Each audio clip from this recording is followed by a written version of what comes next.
So I'm going to borrow from Art here and say this is also a Reader's Digest condensed story. What I took out, what Elmore Leonard says, all the stuff that people skip over anyway, so I made it a little shorter. And also, this is a new short story for me. I've actually never read it, so I hope I don't stumble. But it is based on a true story, something that I heard about when I was a kid staying in Yosemite, and it has stayed with me ever since, so I decided to fictionalize it. It's called The End of the Trail. She knows where she must go, as if the trail were lined with exit lights rather than the tangled roots and brush. She has already managed to hike a half mile, but the pain, the throbbing pain, makes every step of the trail agony, but the pain is also carrying her down the mountain, the pain and her anger. She stumbles into a tree, feeling for a moment the stickiness of the sap and the rough bark scraping her palm. If she stops, it will be all over, so she must not stop. She must never stop. She hiked this trail in the Shenandoah many times before with Mark. They set up their tents in a grove of trees and cooked over an open fire. The green wood filled her hair with the smell of smoke. When the stars were too alluring, they brought their sleeping bags out of the tents so they could admire them all night. She arrived this morning so happy to be back.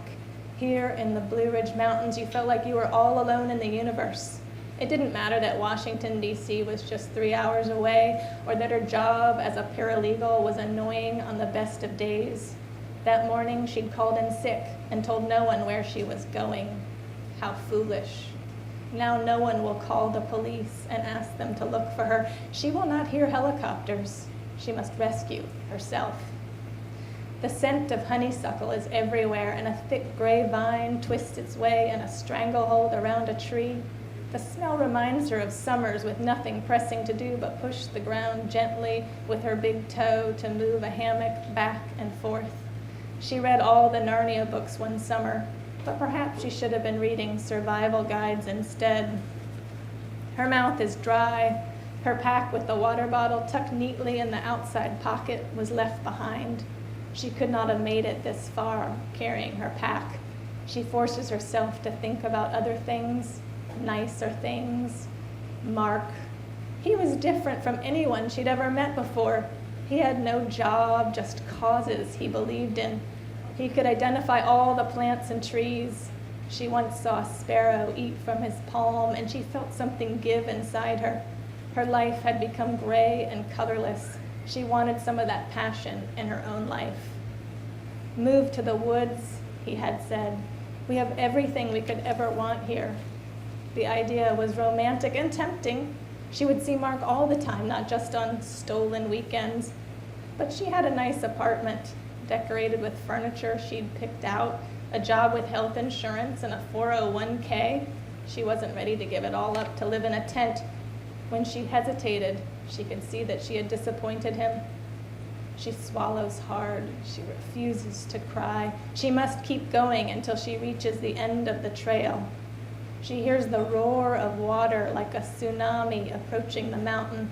The ocean once covered these mountains. Is it returning?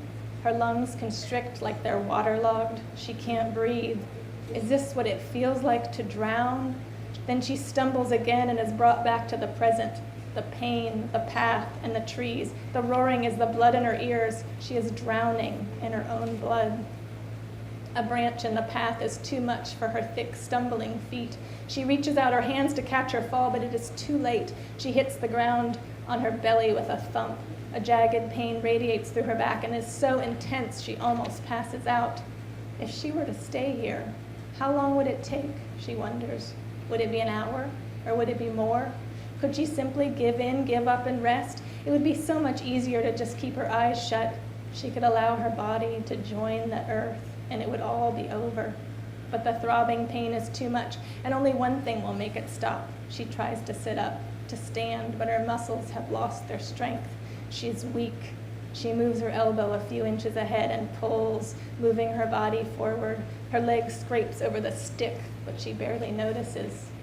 She spent her life saying, yes, yes, whatever you want. Too often she allowed herself to be pushed around by the lawyers she worked with, let Mark's stronger will prevail, and even let her older sister have her way. Not anymore. She will not give in. She can't give in. Left elbow forward, drag. Right elbow forward, drag. She refuses to stop. She will not stop. Right elbow, left, right, left. She is eye to eye with the insects now. She is not as smooth as a snake, but she is channeling one. A poisonous snake with a sting in its tail, forward, pull, drag, and just when she feels like she can't go any further, she catches a flash of blue. The tent. She is here at last.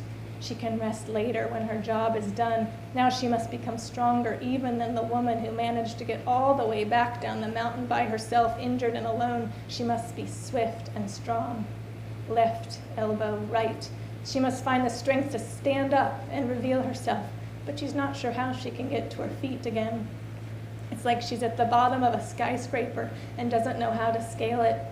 A moment later, she's out of the undergrowth and in the clearing, exposed. He sees her and rushes toward her. Mark, her Mark.